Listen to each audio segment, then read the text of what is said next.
नमस्कार साथियों, मैं आचार्य हेमराज सिंह राठौड़ आप सभी मित्रों का मारवाड़ क्लासेज भीलवाड़ा पर हार्दिक अभिनंदन करता हूं एवं स्वागत करता हूं। साथियों, इसमें अपन चर्चा करेंगे प्री बीएसटीसी की योजना क्या रहनी चाहिए। तो आइएगा प्रारंभ करते हैं अपन।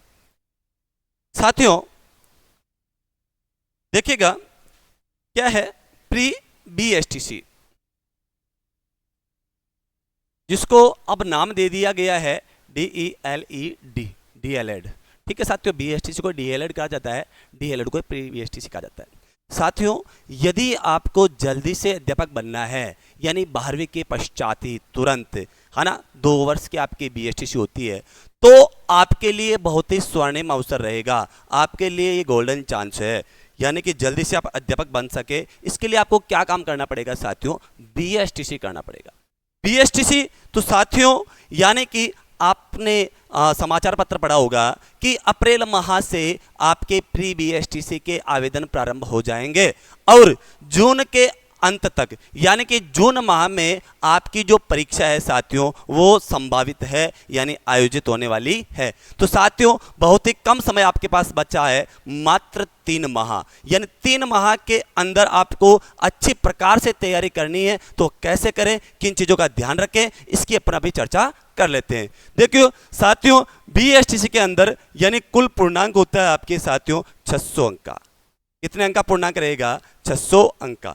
तो अब यूं कहे आप कि हम कितने अंक लाएंगे तो हमारा चयन हो जाएगा। साथियों बहुत ही प्रतियोगी, है ना, जो है वो हो गई है इसके अंदर आपकी प्रतियोगिता, यानी कंपटीशन बहुत बढ़ गया है। हर व्यक्ति ये चाहता है कि मैं शॉर्ट तरीके से टीचर बन जाऊं, तो या तो बीएसटीसी करे या बीपीएड। तो साथियों अब कंपटीशन बढ़ा है, तो कम से कम आप अपना जो लक्ष्य है साथियों, उस लक्ष्य को आप उच्च रखिएगा। यूँ मान के चलिएगा कि किसी भी तरीके से हमें 400 प्लस तो करना ही करना है। कितना साथियों टारगेट क्या होना चाहिए आपके कि हमें कम से कम 400 अंक तो लाना ही है। हाँ, ये जरूर है कि आपकी रिजर्व कैटेगरी होती है, एसटी एससी में थोड़ी कम जाती है, फिर भी आप लक्ष्य जो है साथियों वो बड़ा रखें, क्योंकि जितना लक्ष्य रखेंगे उससे तो कम अंक आएंगे आपके। ठीक है साथियों, इसलिए अपना लक्ष्य जो है वो उच्च रखें।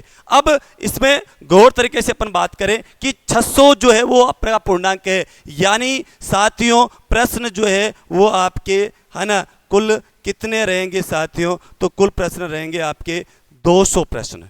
कितने प्रश्न रहेंगे? 200 प्रश्न। यानी साथियों एक प्रश्न जो है वो आपके कितने अंक का रहेगा? तो एक प्रश्न रहेगा आपके 3 अंक का। ठीक है, अतः कुल कितने नंबर हो गए साथियों? यानी आपके कुल अंक हो गए कितने? 600। यानी 600 में से कितने अंक आपका टारगेट होना चाहिए? तो 400।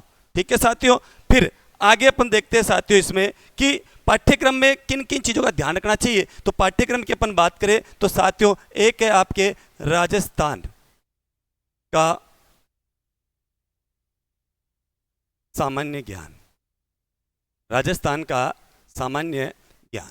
ठीक है, एक रहेगी साथियों आपके, है ना, यानी कि मानसिक योग्यता, जिसको आप कहते हो मेंटल एबिलिटी। क्या है? Mental ability. एक होता है साथियों आपके टीचिंग एप्टीट्यूड, जिसको आप कहते हो शिक्षण अभिक्षमता। क्या है साथियों? शिक्षण अभिक्षमता। एक रहेगा साथियों अनिवार्य रूप से, ये सारी चीजें रहेगी आपके अंग्रेजी, आंग्ल भाषा। ठीक है, तो साथियों देखिएगा, यानी इसके अंदर राजस्थान का जो सामान्य ज्ञान है उसके आपके 50 प्रश्न आएंगे।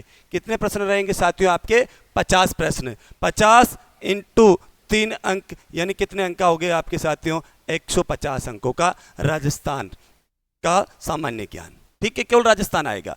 दूसरा मानसिक योग्यता, मेंटल एबिलिटी जो है, इसके भी आपके 50 प्रश्न रहेंगे और एक प्रश्न 3 अंक का। तो ये भी कितने अंक का हो जाएगा आपके साथियों? 150। ठीक है, फिर आगे आते हैं टीचिंग एप्टीट्यूड, शिक्षण अभिक्षमता। बहुत आसान है ना, इसमें भी आपके कितने प्रश्न आएंगे? 50। एक प्रश्न कितने अंक का? 3। कितने हो गए? ये भी 150। फिर आता है साथियों आपके अंग्रेजी, आंग्ल भाषा। ये सभी के लिए अनिवार्य है। ठीक है, तो इसमें आएंगे साथियों आपके कितने क्वेश्चन? 20 क्वेश्चन, यानी कितने? 3 अंक का। तो कितने नंबर की होगी साथियों? ये अंग्रेजी आपके 60 अंक की। फिर यहाँ पे अब आपका विकल्प हो जाता है, और यहाँ ध्यान भी रखना है, हिंदी। क्या साथियों? हिंदी अथवा संस्कृत, हिंदी अथवा संस्कृत। ठीक है, इसमें एक विशेष तौर से ध्यान रखना साथियों, इसमें भी आपके कितने आएंगे, इसके भी आपके आएंगे 30 प्रश्न, एक प्रश्न 3 अंक का, कितने अंक के हो गए 90। ठीक है, कुल बात करें अपन प्रश्नों की संख्या, ठीक है साथियों, कुल अपन प्रश्नों की बात करें तो कुल प्रश्न कितने हो जाएंगे 50 50 100 150 30 20 200, कुल कितने प्रश्न होंगे साथियों 200। ठीक है, 200 इंटू 3 बराबर कितने अंक हो जाएंगे साथियों, है ना, 150 150 300 300 450 450 और वापस 10 और इसमें से हो जाएगी आपके 100, यानी कहने का मतलब कुल कितने अंक हो गए साथियों, इसमें से आपके 600 अंक।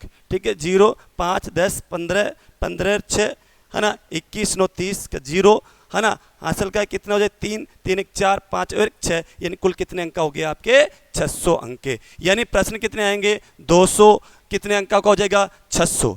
ठीक है, अब यहाँ थोड़ा ध्यान रखना साथियों आपके हिंदी और संस्कृत में, क्या कि जिनके संस्कृत भाषा है 11वीं और 12वीं में जिनके संस्कृत भाषा है, तो साथियों यहाँ गलती मत कर देना, यहाँ आप के जो प्रश्न पत्र आएगा उसमें हिंदी के प्रश्न भी रहेंगे 30, हिंदी के रहेंगे 30 और संस्कृत के भी 30 रहेंगे। तो यहाँ आपको कौन से प्रश्न करने हैं साथियों, तो यहाँ आपके संस्कृत के प्रश्न करने हैं। और जब आप आवेदन करो, जब आप फॉर्म भरो, तो वहाँ पर भी याद रखना साथियों बहुत का विकल्प आता है, बहुत, दोनों ही, यानी सामान्य और संस्कृत दोनों से ही, तो वहाँ पे आपको बहुत करना है। तो यानी आप जब काउंसलिंग करवाओगे तो जनरल बीएसटी से भी अगर आपका नंबर आ जाता है तो कर सकते हो, और वो नहीं है तो संस्कृत से अगर चयन हो जाता है तो वो भी कर सकते हो। तो ये आपके पास संस्कृत वाले परीक्षार्थियों के लिए विशेष विकल्प है। तो साथियों बहुत करना, उसमें आपको पेपर में क्या करना है, संस्कृत वाले प्रश्न। इसके अलावा जिनके 11वीं 12वीं में संस्कृत नहीं है, जैसे कोई साइंस वाला है, कोई मैथमेटिक्स वाला है, कॉमर्स वाला है, या जिसके भी संस्कृत नहीं है आर्ट्स में भी, तो उनके लिए एक ही विकल्प है, उनके लिए सामान्य जो बीएसटीसी वही कर सकता है, वो संस्कृत वाली नहीं कर सकता। इसलिए प्रश्न पत्र में भी उसको कौन से क्वेश्चन करने हैं साथियों, प्रश्न पत्र में भी उसको हिंदी वाले क्वेश्चन करने, कितने 30 क्वेश्चन। ठीक है, ये पूरा है मेन से अपना सिलेबस। अब आपको मूल काम क्या करना है साथियों, सबसे पहले आपका जो लैंग्वेज है इसको आप अच्छा कर ले, क्योंकि यहां से प्रश्न निकल के आएगा ही आएगा। आप कितनी ही तैयारी कर लो जीके में, फिर भी प्रश्न आएगा, इजी तो आपको आ जाएगा, अगर क्लिष्ट प्रश्न होगा तो आपको नहीं आएगा। तो मूल काम क्या करना है, पहले जो लैंग्वेज है इसको आप अच्छी प्रकार से कंप्लीट कर ले, यानी 90 अंक उच्चतम स्कोर है, इसमें जितने अधिक अंक आप ला सकते हो उतने प्राप्त करने का प्रयास करना। दूसरा फिर होता है साथियों इसके अंदर आपके मानसिक योग्यता, ये स्कोरिंग सब्जेक्ट है साथियों, इसमें आप अच्छा स्कोर बना सकते हो, है ना, यानी आगे निकलोगे ना तो भी आप इससे, पीछे रहोगे तो भी आप इससे। इसलिए मेंटल एबिलिटी अगर करेक्ट हो गया आपके तो बिल्कुल सही है, और नहीं आए तो बिल्कुल गलत है। तो इसमें भी आप 150 में से जितने अधिकतम अंक ला सकते हो उतना प्रयास करना। फिर होता है साथियों बहुत आसान शिक्षण अभिक्षमता, टीचिंग एप्टीट्यूड, है ना, बहुत ही 8 इकाई, ये बहुत नॉर्मल सी चीज है। मान के चलेगा अधिकतम आप पढ़ो तो 20 घंटे, अधिकतम 20 घंटे, हाँ बहुत कम पढ़ना है और अंक ज्यादा आ रहे देखो, इसलिए इसको भी आप टारगेट करना। फिर बच्चा क्या साथियों आपके अंग्रेजी, देखो अगर अंग्रेजी आपकी अच्छी है तो आप अच्छा कर लोगे। अधिकांश छात्रों का औसत यही रहता है एवरेज कि अंग्रेजी इतनी अच्छी नहीं होती है, सब तुक्के लगाते हैं, सब तुक्के लगाते हैं, तो इससे कोई फर्क नहीं पड़ेगा। आपने ये 3 चीजें अच्छे कर ली तो अपना भी तुक्का सही होगा, या कुछ आता तो कर लो थोड़ा बहुत। और राजस्थान का सामान्य ज्ञान, इसमें भी छात्रों का जीके ऐसे ही एवरेज ही होता है, क्योंकि 12वीं में कोई ज़्यादा इसकी आवश्यकता पड़ती नहीं है। ठीक है, तो इसलिए यहाँ आप आगे नहीं निकल सकते हो, इसलिए इन 3 चीज़ों का आप अच्छा कर ले, इसमें अच्छा स्कोर हो जाएगा तो इसमें एवरेज जो दूसरे को होगा वही अपना हो जाएगा, तो साथियों आप आगे हो सकते हो। और निश्चित रूप से आप जो 400 का अपने टारगेट बताया मैंने, कम से कम 400, तो उसको आप पूर्ण कर सकते हो। तो साथियों बहुत कम समय है, गर्मी का मौसम भी है, नींद भी आएगी, फिर भी केवल 3 माह दे दो साथियों, आप महत्वपूर्ण केवल 3 माह दे दो। 3 माह में निश्चित रूप से आपका जो स्वप्न लिया अपने अध्यापक बनने का, उसके लिए आप एक सीढ़ी पार कर जाओगे। क्योंकि साथियों आंखों में नींद बहुत है पर सोना नहीं है, क्या कि आंखों में नींद बहुत है पर सोना नहीं है, अरे यही वो समय है जिसे अब खोना नहीं है, जिसे अब खोना नहीं है। ठीक है साथियों, तो इसी के साथ अपनी कक्षा को यहीं विराम देते हैं। जय हिंद, जय भारत, धन्यवाद।